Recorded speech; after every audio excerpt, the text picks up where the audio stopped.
Hola, un gusto estar compartir con ustedes esta mesa 33 de cartografías de la migración y las fronteras en el legal 2021 en Argentina, ¿no? Lo que yo les voy a presentar es una ponencia en relación a las políticas de la inmovilidad transfronteriza, la producción de fronteras y los migrantes centroamericanos en tránsito por México.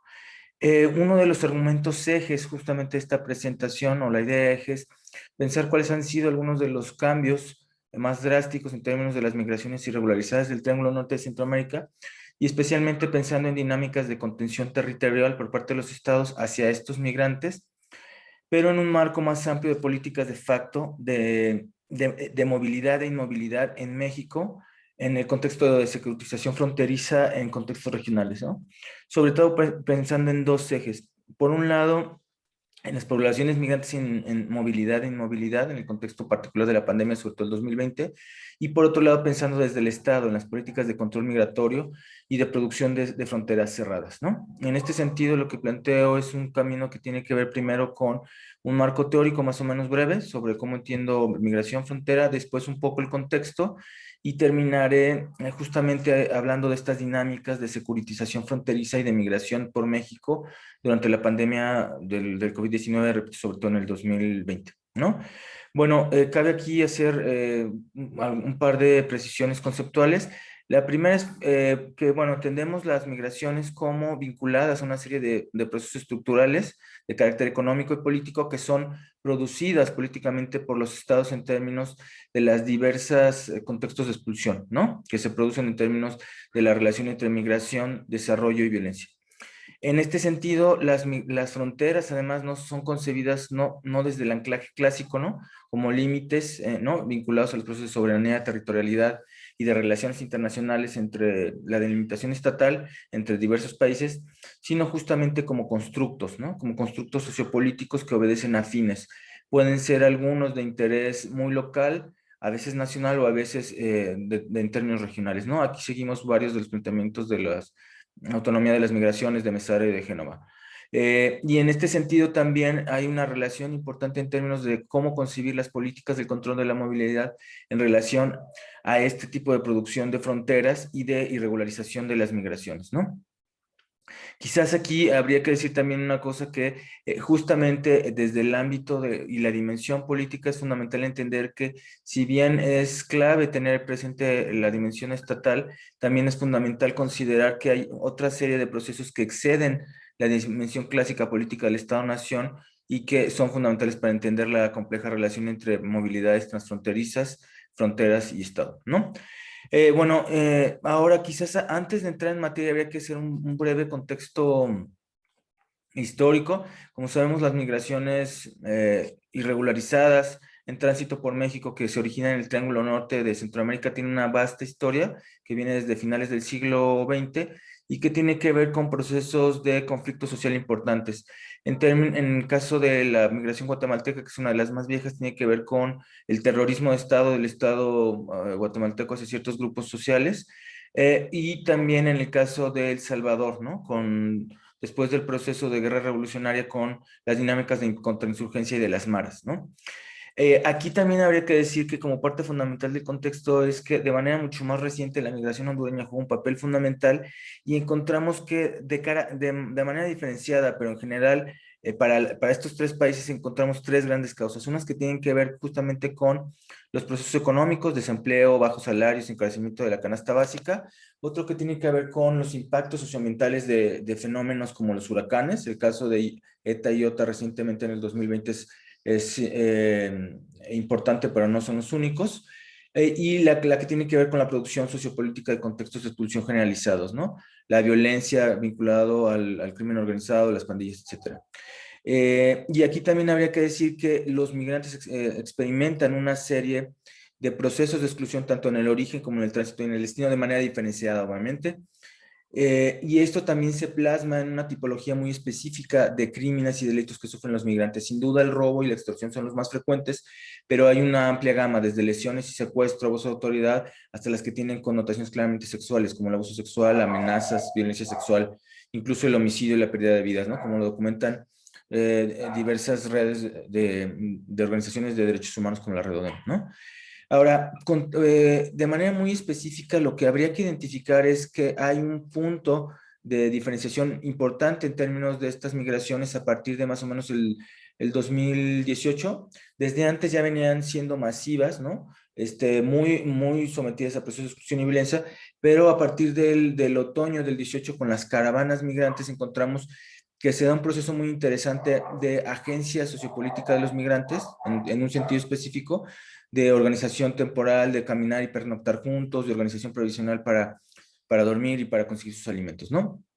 En este contexto, cuando eh, a mediados del 19, cuando Trump genera una serie de impactos importantes en la política migratoria mexicana, ¿no? Con la amenaza de incrementar los aranceles a ciertas exportaciones mexicanas, se da un proceso de contención de las migraciones importante, mucho leído en términos de la política migratoria mexicana, pero que tiene que ver justamente con un enfoque más regional, de regímenes fronterizos, ¿no?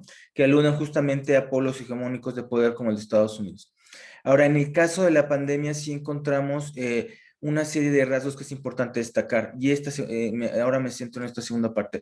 La primera es que en términos de la compleja relación entre Estado, migrantes y organizaciones que apoyan a los migrantes, encontramos escenarios vinculados pero diferenciados. La primera es, en el caso del Estado, encontramos que México ya se ha vuelto claramente un país de origen, tránsito, destino, pero también de retorno y estancia temporal, y desde años acá, de un territorio de contención, ¿no?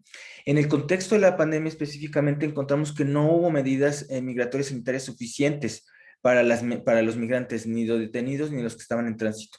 Además, se presentó un claro incremento en el control migratorio, esto está documentado en diversos proyectos de investigación, pero se manifestó sobre todo en las deportaciones express y en el vaciamiento de las situaciones migratorias, una vez que hubo presión de parte de las organizaciones sociales, ¿no? Y en este sentido encontramos también que frente a estas situaciones hubo protestas migrantes, ¿no? Tratando de contener esto, pero hubo también procesos de represión y de contención en ambas fronteras, en ambos polos migratorios fronterizos, ¿no? Y en este sentido también encontramos que se dio como un punto importante una reducción y suspensión temporal del sistema de refugio en México, que después se reanudó de manera muy lenta. Ahora, en el caso de los migrantes encontramos una serie de acentuación de situaciones muy drásticas. La primera es, encontramos efectivamente que a principios del 21 una reducción en los procesos de movilidad transfronteriza, y que por otro lado los migrantes que ya estaban en tránsito y que se encontraban varados o atrapados en distintos puntos del territorio nacional, vieron precarizadas sus situaciones, sobre todo porque no tuvieron acceso a los empleos temporales a los que tradicionalmente recurrían para poder continuar sus trayectorias migratorias, ¿no? Los efectos del programa Quédate en México fueron importantes porque asimismo digamos, los campamentos de migrantes que estaban en diversos puntos de la frontera norte vieron todavía más acentuadas sus condiciones de vulnerabilidad y adversidad, ¿no? Y en este sentido también se expusieron de manera suplementaria a los procesos de contagio del COVID, ¿no? Porque no hubo forma de garantizar los protocolos sanitarios. También hay que decir que hubo varios procesos de agencia importante en términos de las protestas en Tapachula, Tenosique, también en Sonora, en relación a cómo los migrantes demandaban otro tipo de trato y demandaban la posibilidad de seguir con su libertad de movimiento. Y finalmente, en el caso de las organizaciones primigenias, también observamos un proceso de impacto importante, sobre todo porque hubo una reducción importante debido a que no contaban con la infraestructura para hacer frente a la pandemia. Siguieron muchos con su labor de apoyo, pero se vieron rebasadas. Esta situación ya se había presentado desde antes, un poco con las caravanas, en relación a la concentración de migrantes tan importantes que hubo, ¿no? Y por otro lado, también hubo un proceso de defensa de los derechos humanos que continuó, y repito, aunque algunos albergues y casas tuvieron que cerrar temporalmente, otros continuaron con atención reducida con sus ejercicios de solidaridad y apoyo, ¿no? También hay que señalar finalmente que hubo un proceso de incremento de la criminalización de la defensa de los derechos humanos, mucho en el tenor de esta agenda norteamericana de contención migratoria todavía durante los últimos meses del gobierno de Donald Trump. Ahora, digamos, el periodo que parecía de indefinición en términos de lo que iba a acontecer con el gobierno de Biden, pero que ahora sabemos que no ha, digamos, no ha tenido la política claramente antimigrante y racista tan clara de Trump, pero que de facto sigue con los procesos de control y contención migratoria. Finalmente, me gustaría cerrar con unas reflexiones muy breves. La primera es que hay que tener en relación a cómo pensar la frontera como un territorio de exclusión y violencia, hay que tener en cuenta lectores histórico-espaciales. Primero, es considerar que México se ha vuelto de facto un país de contención en términos de la agenda política antiinmigrante norteamericana. La segunda es que los procesos de externalización de fronteras vinculados al primer punto se han incrementado y que los regímenes fronterizos se han expresado justamente en estos procesos de control de las movilidades, ¿no? Mediante la securitización fronteriza y la criminalización del migrante. Y en este sentido termino diciendo, es fundamental entender la política migratoria como un proceso de construcción sociojurídica, ya no solo desde el Estado-Nación. La segunda es que la securitización fronteriza no puede ni está armonizada con los procesos de dignidad y derechos humanos. Y finalmente, que habría que reconocer que las causas estructurales de la migración tienen que ver con procesos de exclusión y violencia. Es urgente dejar de criminalizar a los migrantes y pensar que hay otras formas de pensar y asumir la migración desde el Estado, desde la sociedad civil y desde los propios migrantes, ¿no? Reconociendo los procesos de agencia que los caracterizan. Gracias.